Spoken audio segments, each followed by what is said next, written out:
Are you struggling in your faith? Are you pretending you're happy but stuck in a spiritual rut? Are you tired of listening to famous pastors and preachers who make it sound so easy? Welcome to Broken Catholic, the #1 Protestant and Catholic voice in America. I talk about the important things that nobody else is talking about, like how to align with God's plan for your life, because I believe this is where 90% of Christians get stuck. And I tackle the negative self-talk that we all secretly struggle with but won't admit. My guests are brave Protestants and Catholics who share their struggles, their fears, and their daily holy habits that help them win in their spiritual lives. I'm your host, your coach, your friend, Joseph Warren. I'm also a broken Catholic and former atheist, and a spiritual coach to Christian business owners and CEOs who are married with children. This show was created for you, the broken Catholic who's pushing to get your spouse, your kids, and yourself to heaven. Wherever you are in your spiritual journey, you're just one surrender prayer away. Today, my featured guest is Kramer Soderberg. He is born and raised cradle Catholic. He's the son of a lifelong college basketball coach who had a successful high school and college playing career at the D1 and D2 levels. Kramer has been coaching at the college level for 8 years now and is the assistant men's basketball coach at Millikan University. Kramer married his wife, Andrea, 7 years ago, and now has 3 kids under 6 years old. And we were just speaking offline a little bit about what that's like to be home with those kids all day long. And he now really appreciates his wife and considers her a superhero for what she goes through. Kramer's faith journey started slow and then got worse in college. After becoming a husband and a father, Kramer began to dive more deeply into his faith life. Kramer recently released a new book called, and it's his first book, by the way, called Fill Your Cup for Christ, a spiritual journey sown and grown through sports. And it's meant to help Christians strive for spiritual greatness. So Kramer, you can find him at KramerSoderberg.com. That's Soderberg.com. Kramer, welcome to Broken Catholic. Go ahead and fill in some of the gaps in that intro, would you? Yeah, Joseph, how you doing? Thanks for having me. It's a real joy to be on here. Yeah, you hit it on the head there. Grew up cradle Catholic, one of those guys who went to church because mom and dad told him to, and didn't really know what was going on, was bored most of the time, and kind of just floated through my high school life as a Christian. And then once I got into the college world, you know how that goes. You fall away even more, and mom and dad aren't there to pull your arm on Sunday morning. So yeah, things went a little haywire in college. And but then again, like you mentioned, when I became a husband, and all right, hold off. I'm gonna jump in right here, brother. Let me hear you. Okay, you're telling the whole story. I didn't even ask the question yet. Okay. All right, so we're gonna dig into this story, and let's start here though. Share something personal about you that very few people in your business life actually know. Something personal, yeah. I would say the biggest thing that I struggle with on a daily basis is my surrendering to the Lord and trusting in His plan. There so often for me it was my way or the highway, and it's still that way. I constantly want to be in control of things, and maybe that's a little bit of the athlete and the coach in me, but that idea of it's not my plan, it's not my job to decide the path I take, that as a Christian I need to learn to surrender to the Lord. Man, it's a struggle each day, and a battle that I've struggled with for a long time and continue to struggle with, is that control aspect of my life, that as a Christian I no longer have access to. That surrendering it to the Lord is the way to go, but boy, is that difficult. So that's my biggest battle right now. I really appreciate that authenticity in what you're sharing. And it sounds to me like you're a little control freak like me. Is that about right? Yes, I am. My wife probably gets upset with me about that, and I'm sure my players do as well. Got it. And, BC Nation, if you're listening right now and you're also a little control freak like Kramer and myself here, and you struggle daily to surrender to the Lord, welcome to the club. Right. Right. This is what it's all about. The most difficult thing I believe, Kramer, to do in this life is to surrender our will to God's will, to So tough. surrender our plans and schemes to his plan. Right. We can see our plans. We can't see his. No. Right. We could see our will or feel it. We can't see or feel his will. So how do you surrender something tangible to something intangible? Isn't that difficult? Exactly. I mean, it's something. It's one of those things that I even have a struggle with if I don't plan out my day. If I don't plan out, okay, what am I doing at 1:00? What am I doing at 4:00? I start to get a little antsy. And then when you take it into a even further path of, okay, what am I going to do next year or the year after? Or, do I want to be a head coach, and where can I coach? And, do we want all these questions that arise in your mind? And if you constantly are worrying over those, man, you're going to have a anxiety ridden life. And I definitely don't want that. And again, learning each day to kind of let things go and open my hands to the Lord and say, my life is yours, take control, and I'll follow you wherever you take me. Would you say that's a recommitment every day? Oh, absolutely. I mean, it has to be. I think I try to, on a daily basis when I, open my eyes is to offer the day to the Lord, thank him for, opening my eyes again and saying, today is for you, take me where you want to take me, help me to be the best father, the best husband I can be, bring people into my life that maybe need encouragement, that maybe need the Lord in their life, maybe set up a little spiritual meeting for me today with somebody who needs a little something. And so kind of that morning offering for me of hey, today is for you, help me to glorify your name this day is kind of that restart for me. And then usually if I don't fall asleep before I do it, at the end of the night, I like to, kind of rehash my day. Okay, what did I do well today? What did I not do well today? How can I fix that in the morning? And again, that's a little bit of a coaching, athletic side of things. We coaches, we review the film, we go over the things that we did well in practice, or the issues we had in our game. We check it out, and then we review it with our team so that next practice, next game, we can be better at it. And spiritually, I think it's a similar kind of mindset. I really like where you took that. You took it into the sports realm, but what a great way to look at it, right? So right now you said you're on furlough, right, with the college basketball and the university. So you're at home really appreciating what your wife gets to go through every single day, raising 3 kids under age 5. And let me ask you this. When you review the film of your day, at the end of the day, do you sit down with your team, meaning your wife, and kind of go through what worked and what didn't? Or is that an area that maybe, hey, there's something there? Yeah.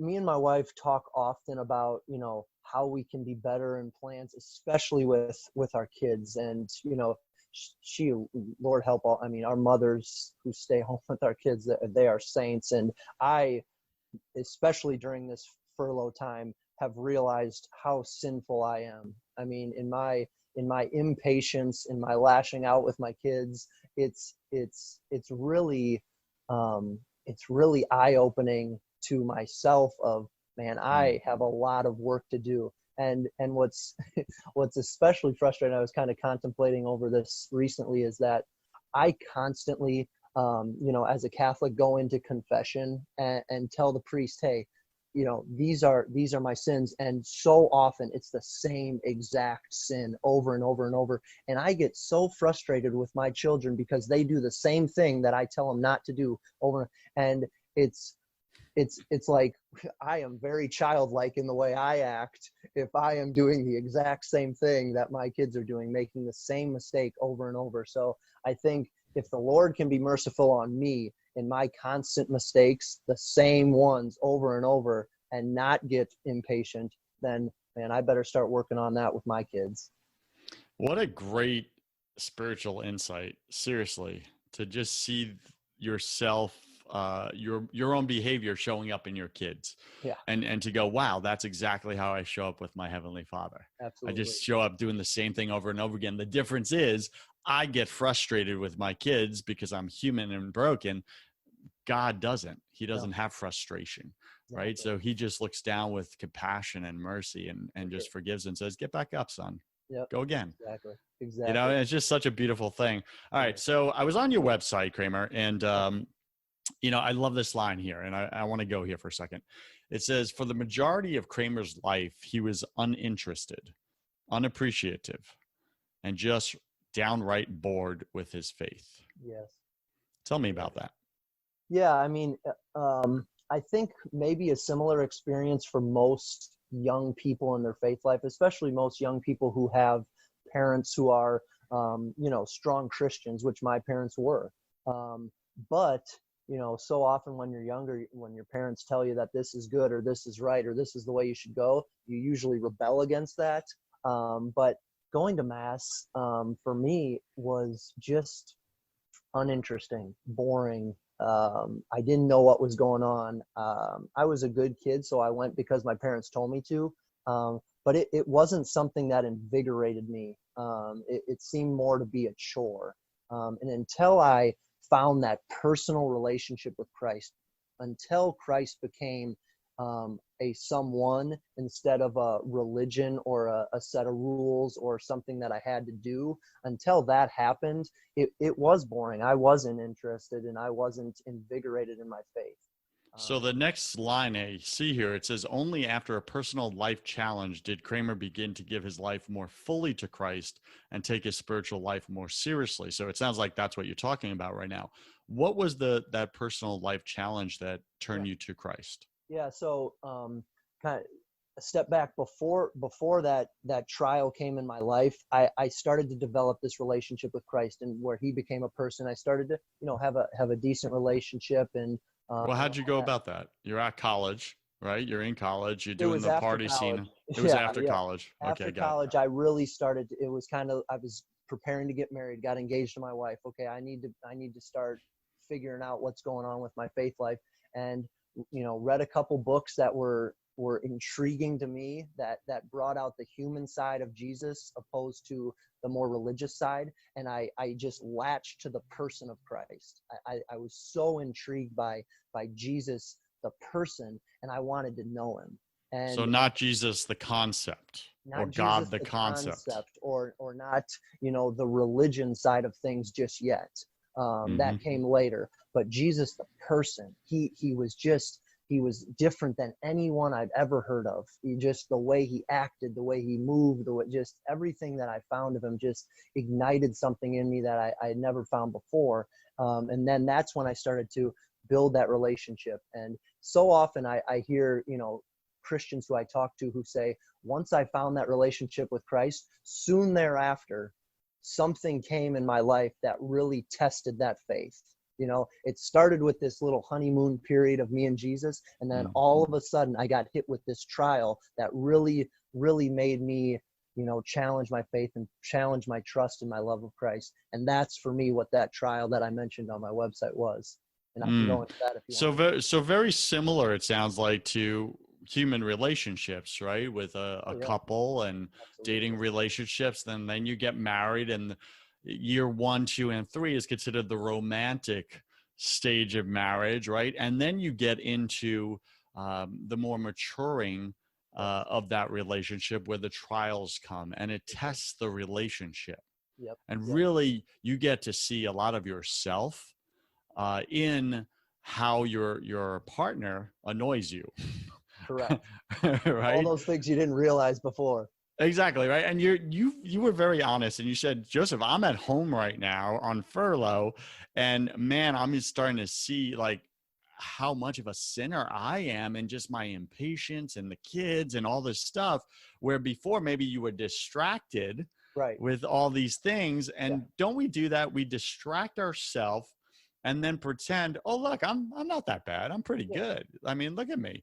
No, you're distracted. So you're not facing the real life that would be confronting and working on self and doing that inner work. So here you are doing that. So, all right, go back to that. Thank you for that little, Yep. I just went off on a little path there, but You I did. think it's an important thing to speak about is that Jesus not only wants us to have relationship with him, but he wants our relationship with him to be tested. Mm. Why do you think that is? Well, I think the testing and the trial and what we hear in, in scripture of, to become a disciple, we have to take up our cross and follow Christ. And I think that those trials that come in our life are those crosses. And in my opinion and in my experience, what the trials are, what the crosses are meant to do, they're gentle nudges from Christ saying, no, you're not in control. And we talked about this. This life isn't about you. You don't have to plan everything. Surrender it to me, give it to me, and I'll handle things. And I think that's what trials do, is they bring out that vulnerability in a certain situation that I'm doing everything I can do and nothing's getting better, whether that be mom or dad gets sick, or your kid is getting into trouble in school, or you lose your job, or whatever it may be. Those situations that are out of our control, I think, so often push us towards Christ, towards a place where we just say, I can't do anymore. I've done all I can do to try to fix this situation, and I continue to fail. And that's when that full surrender to Christ happens. And that's the Christian paradox, really, is only when we fully surrender can we become free. And it's a backwards kind of statement there, but that's true. That's what Christianity is. Full surrender to Christ equals freedom. And until you fully surrender, you are going to be enslaved. Mm. Yet the whole time, the enemy has you thinking you're in charge, doesn't he? Exactly. Yeah. Our society has a reverse view of freedom, in that what freedom means, I get to choose what I do, and I get to choose what's right. I get to choose my path, make my own way. But that's not Christianity. Christianity is freedom equals surrender, not freedom equals my choice is my way. Mm. I'm picturing a 2-year-old right now. And you know how the 2-year-old, you try to help them sometimes with, something, and they yank it back, and they go, no, I can do it. Yep. I'm going to do it. Or it's mine. I got it. And you're like, but son, you're going to hurt yourself. I can help you. Right? I can help you. Let daddy show you how to do it properly, safely. And we're like, no, I'll do it myself. Right. And then the kid goes and bumps their head, bumps their knee, does something dumb, and you just watch. And at some point, the dad or the mom has to let the kid do it and learn. And I think that's the beauty of Christianity and beauty of God's love for us, is that we're free to make the choices. And as much as we shout and scream, God could grab us by the hands and say, no, you're going to go this way, whether you like it or not. But out of his love for us, he says, no, you're free to make your choices. And I know you're going to stumble along the way, but maybe those stumbling blocks, maybe those trials will make you realize that you need my help, that you need to surrender to my will. And hopefully when we let our 2-year-old do that, they realize, well, maybe mom and dad can help me with my walking a little bit, or can help me with this or that. Powerful. So let me ask you this.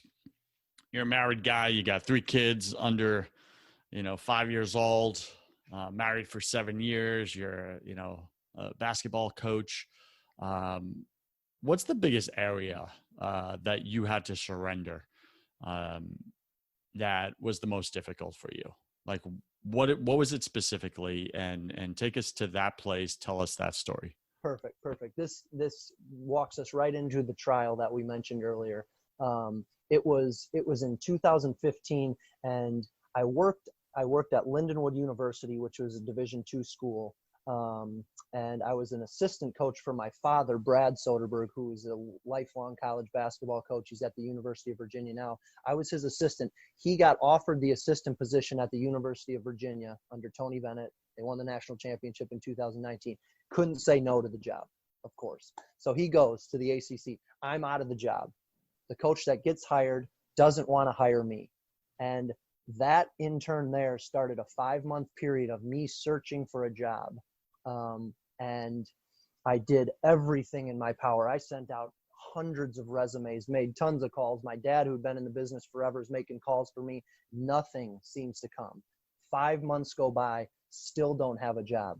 That trial, and although my trial insignificant compared to the trials of so many who, go through abuse and all, family members passing away, all those different things, my trial is insignificant to that. But for me, in that moment, in that time period, it was difficult. It was challenging. And again, back to this idea that I'm trying to handle everything on my own. I can take care of it. I don't have a job, but I'm going to find one on my own.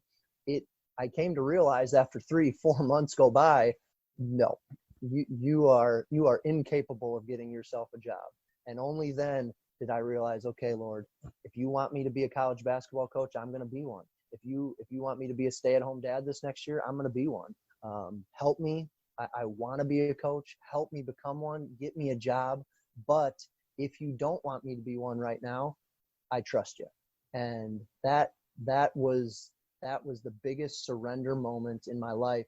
And that trial drew me so close to Christ that I would never take back that summer of 2015 for me.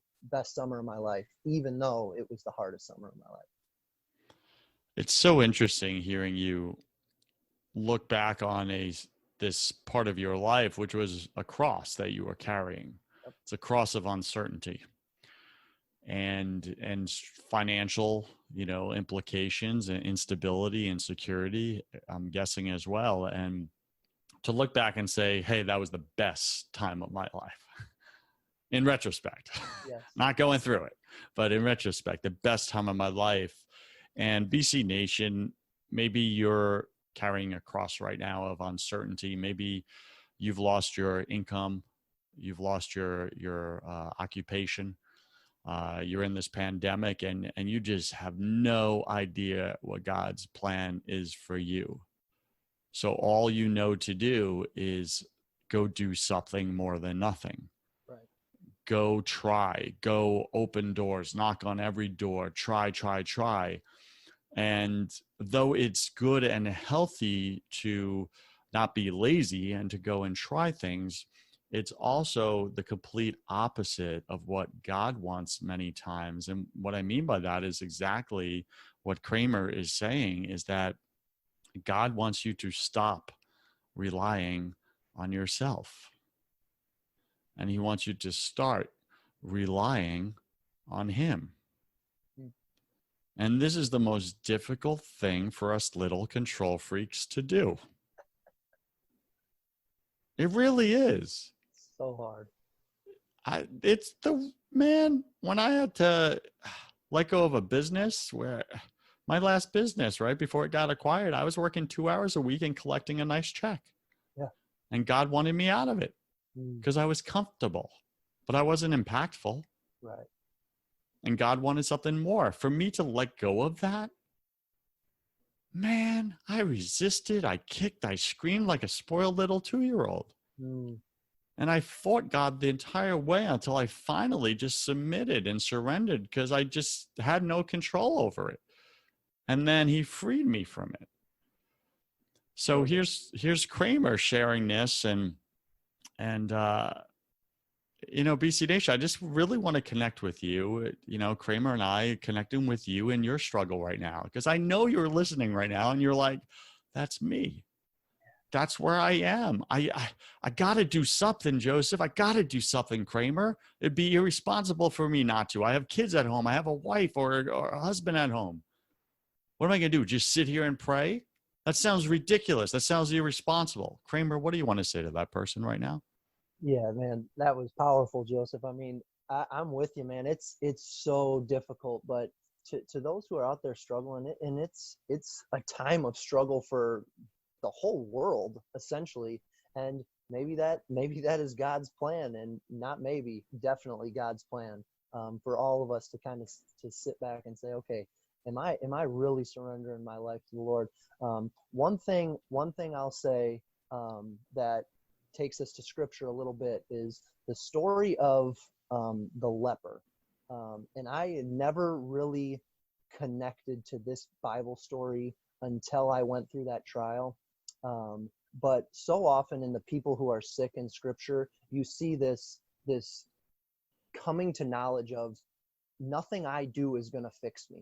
For a leper, or for the woman who dealt with hemorrhages, or for the man who was, sitting at the river and nobody to lift him into the water, that they get to this point of, I've asked doctors and family and friends, all these people to try to help me, and nothing is happening. I am not healed. Only when the people in the Bible, only when they realize that Jesus is my only hope and go to them and say, Lord, if you want to heal me, you can, do they get healed? And we are all those lepers.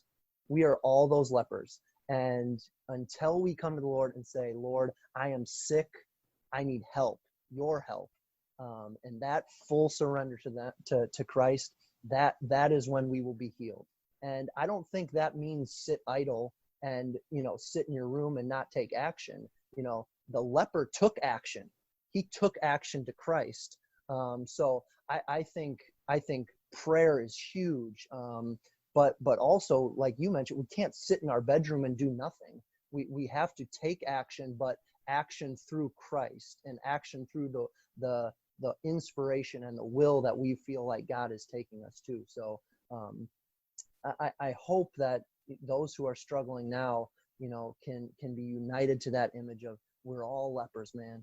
We are all struggling with something. We are all sick in our own way. But go to Christ and ask him to heal you, and he will, but you got to take that action. You got to make the move. We're speaking with Kramer Soderberg. You can find him at kramersoderberg.com. He is a college basketball coach. He's dropping it down here for you. Kramer, I'm going to ask you to summarize what you just said into 3 plays.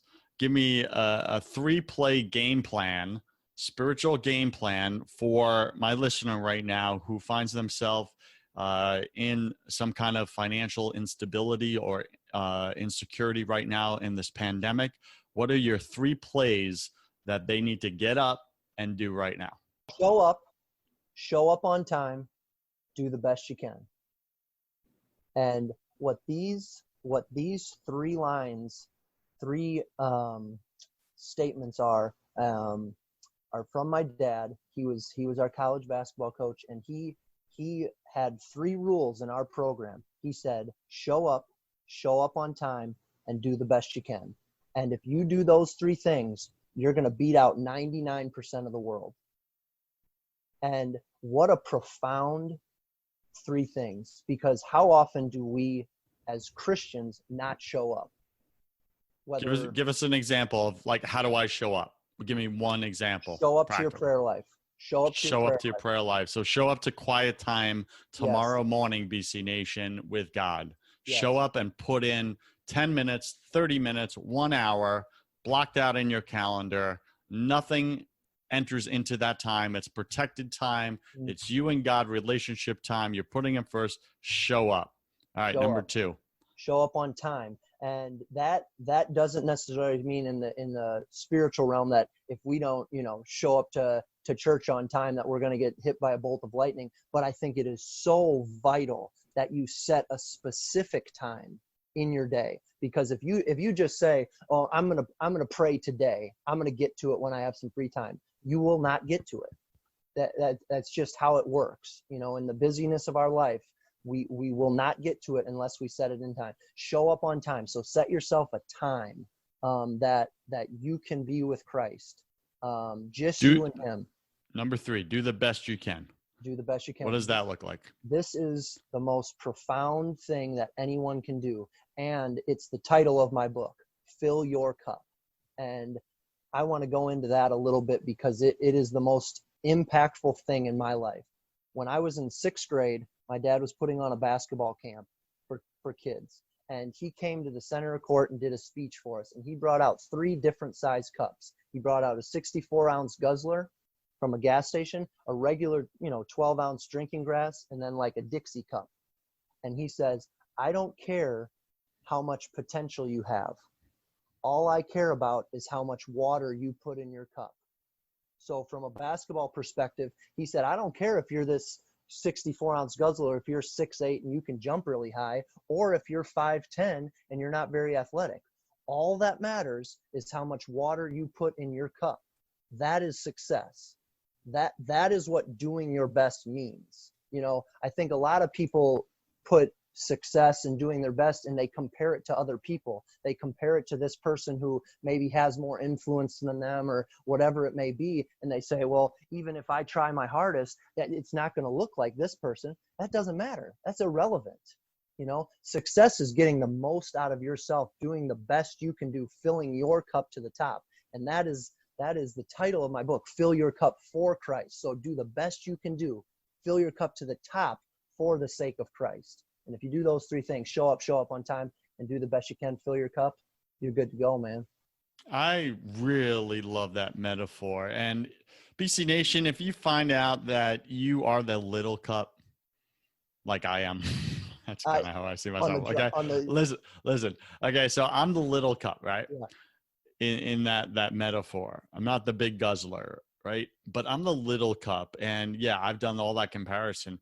And I finally got to the point where I realized if I stop relying on myself and just do the best I can, as you say, and fill my cup, God will make up for my deficiency. Bingo. God will come in with his miracles, his power, and make up for my powerlessness. Yes.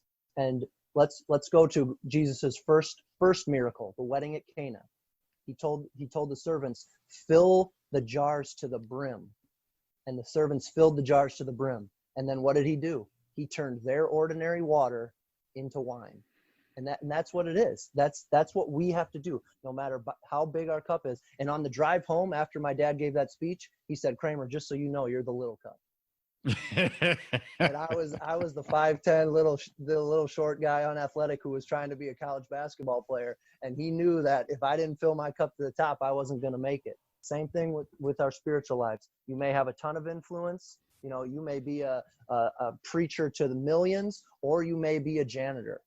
Doesn't matter how big your cup is. Fill it to the top for Christ, and he'll turn your water into wine. I love this. I'm getting inspired right now because it removes all the comparison. Correct. And comparison is the thief of joy. Yep. And the joy of the Lord is our strength. See how that all connects? Like, that is powerful. Fill your cup to the top. Give that full cup, even if it's tiny, as your offering to God. That's it. God then takes our human best and he does something miraculous. He divinizes it. He makes it divine and then hands it back to us. That's right. Like it's supercharged. Yeah. Right? And that's how we go out into the world as a spiritual reservoir and have that impact, like a Mother Teresa. She was a tiny cup. Literally, physically, in stature, a tiny cup. She was like 4 foot something, right? Exactly. Yet she had more impact than 99% of humans that have ever existed on this planet. Why? Because she filled her cup to the brim, gave it to God as an offering, the rest of her life, all of her life. God went, divinized it, made it divine, and then handed it back to her and said, take it out into the world and watch what I do. Beautiful. Like, we each have that potential, BC Nation. You have that. So stop listening to what the world is telling you about you and start listening to what God has already said about you. That's the game changer, right, Kramer? That's it. And so often we get, like you mentioned, we get caught in this idea of comparing ourselves or, defining what success is. And the world tells us success is, making a lot of money or having a big house or a lot of cars or a lot of power and honor. But that's not it. That's not success. And it's the same thing I tell my players, that at the end of the game, whether we win or lose, if you can ask yourself the question, did I fill my cup to the top? And you say yes, then you're a success. So at the end of our lives, if we can say when we face Christ face to face, and he says, Kramer, Joseph, tell me about your life.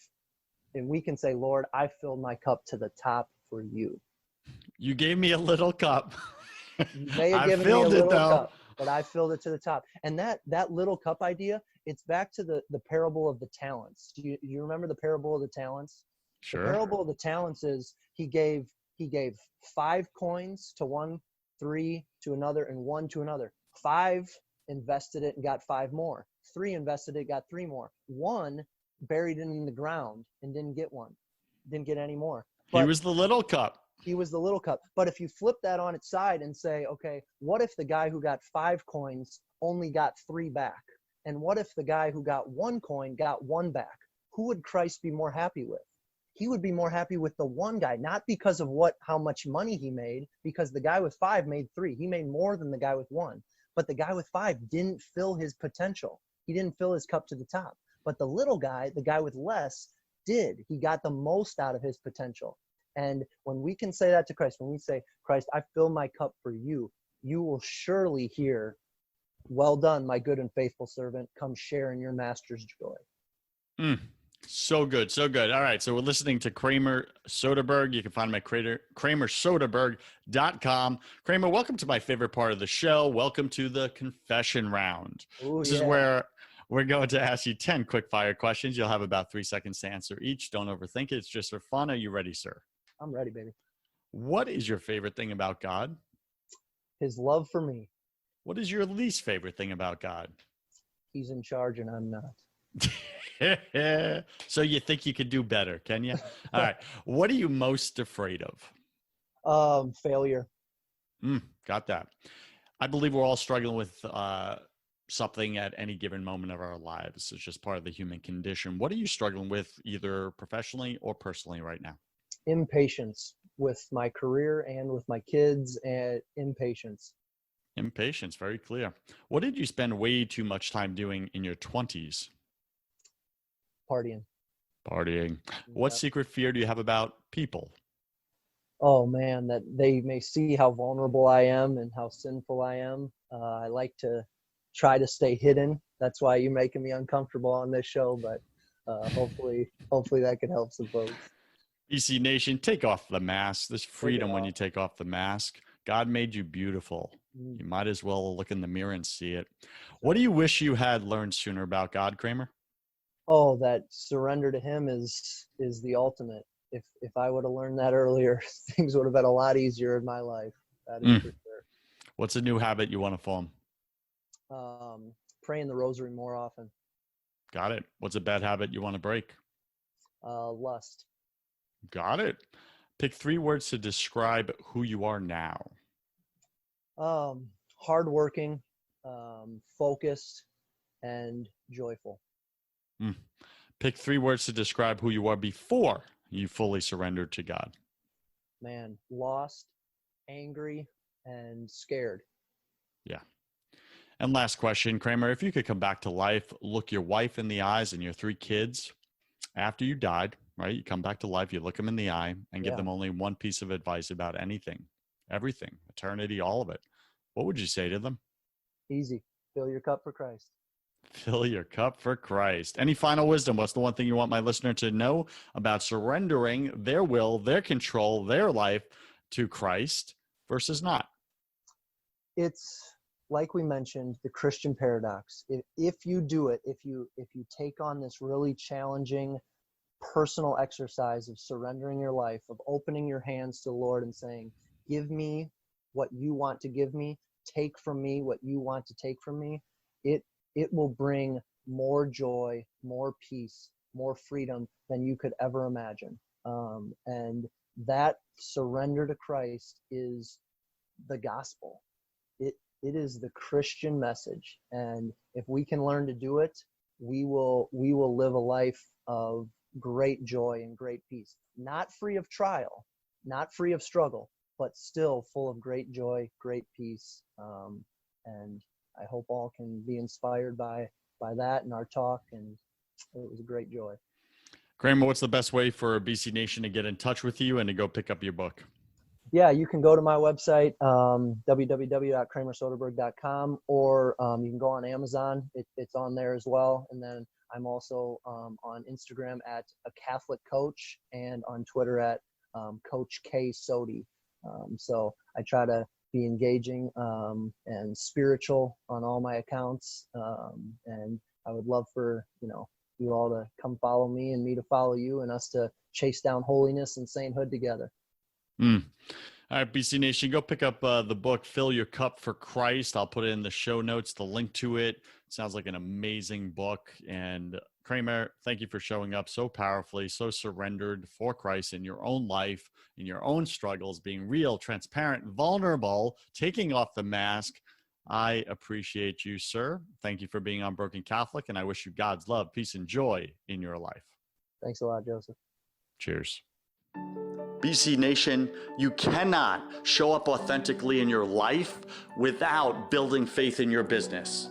If you want the business side of that conversation, I have another podcast called First 100K, where I interview successful entrepreneurs about how they made their first $100,000, because that's where I believe 90% of you are stuck and you can't break through.